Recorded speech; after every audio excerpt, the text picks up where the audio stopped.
بسم اللہ الرحمن الرحیم۔ ناظرین، وی لاگ نمبر 207 اور آج اس کی پہلی قسط ہے اور پیج ہے 450 اور ہیڈنگ چل رہا ہے مدینہ سے ذلیل ترین آدمی کو نکالنے کی بات۔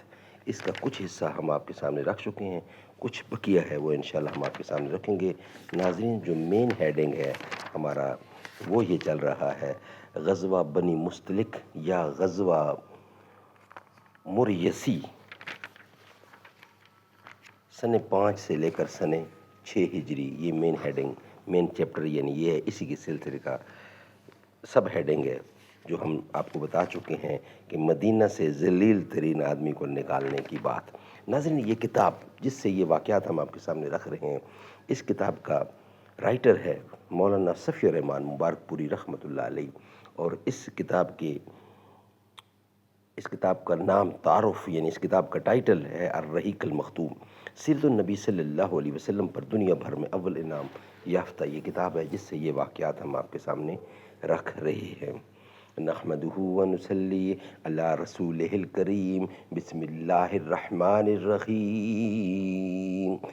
صحابی ہو عمر جیسا، خلیفہ ہو عمر جیسا، جہاں پر حکمرانی کا طریقہ ہو عمر جیسا، ہمیشہ عالم اسلام کا دنیا پہ ہو غلبہ، حکومت کا اگر لوگو سلیقہ ہو عمر جیسا۔ سبحان اللہ، سبحان اللہ۔ یہ بقیہ حصہ ہے سب ہیڈنگ مدینہ سے ذلیل ترین آدمی کو نکالنے کی بات۔ پھر آپ شام تک پورا دن اور صبح تک پوری رات چلتے رہے، بلکہ اگلے دن کے ابتدائی اوقات میں اتنی دیر تک سفر جاری رکھا کہ دھوپ سے تکلیف ہونے لگی۔ اس کے بعد اتر کر پڑاؤ ڈالا گیا تو لوگ زمین پر جسم رکھتے ہی بے خبر ہو گئے۔ آپ کا مقصد بھی یہی تھا کہ لوگوں کو سکون سے بیٹھ کر گپ لڑانے کا موقع نہ ملے۔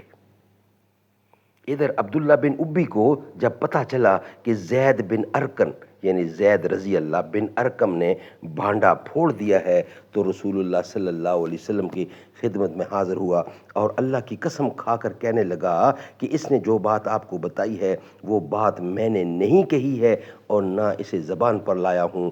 اس وقت وہاں انصار کے جو لوگ موجود تھے انہوں نے بھی کہا، یا رسول اللہ، ابھی وہ لڑکا ہے، ممکن ہے اسے وہم ہو گیا ہو اور اس شخص نے جو کچھ کہا تھا اسے ٹھیک ٹھیک یاد نہ رکھ سکا ہو۔ اس لیے آپ نے ابی یعنی ابن ابی کی بات سچ مان لی۔ حضرت زید رضی اللہ کا بیان ہے کہ اس پر مجھے ایسا غم لاحق ہوا کہ ویسے غم سے میں کبھی دوچار نہیں ہوا تھا۔ میں صدمے سے اپنے گھر میں بیٹھ رہا یہاں تک کہ اللہ تعالیٰ نے سورۃ منافقین نازل فرمائی جس میں دونوں باتیں مذکور ہیں، ہم الذین یقولون لا تنفقوا علی من عند رسول اللہ حتی ینفضوا۔ سورت نمبر ہے 63 اور آیت نمبر 7۔ یہ منافقین وہی ہیں جو کہتے ہیں کہ جو لوگ رسول اللہ کے پاس ہیں ان پر خرچ نہ کرو یہاں تک کہ وہ چلتے بنیں۔ یہ منافقین وہی ہیں جو کہتے ہیں کہ جو لوگ رسول اللہ کے پاس ہیں ان پر خرچ نہ کرو یہاں تک کہ وہ چلتے بنیں۔ یقولون لئن رجعنا إلى المدینة ليخرجن الأعز منها الأذل۔ سورت 63 کی آیت نمبر 8۔ یہ منافقین کہتے ہیں کہ اگر ہم مدینہ واپس ہوئے تو اس سے عزت والا ذلت والے کو نکال باہر کرے گا۔ یہ منافقین کہتے ہیں کہ اگر ہم مدینہ واپس ہوئے تو اس سے عزت والا ذلت والے کو نکال باہر کرے گا۔ ناظرین، انشاءاللہ بقیہ حصہ ابھی کچھ ہے وہ انشاءاللہ ہم پیش کریں گے اس کے بعد نیکسٹ ویلاگ کی صورت میں۔ یہ ویلاگ ابھی تھوڑا سا ہے لمبا، انشاءاللہ بقیہ آپ کے سامنے نیکسٹ ویلاگ میں ہم پیش کریں گے۔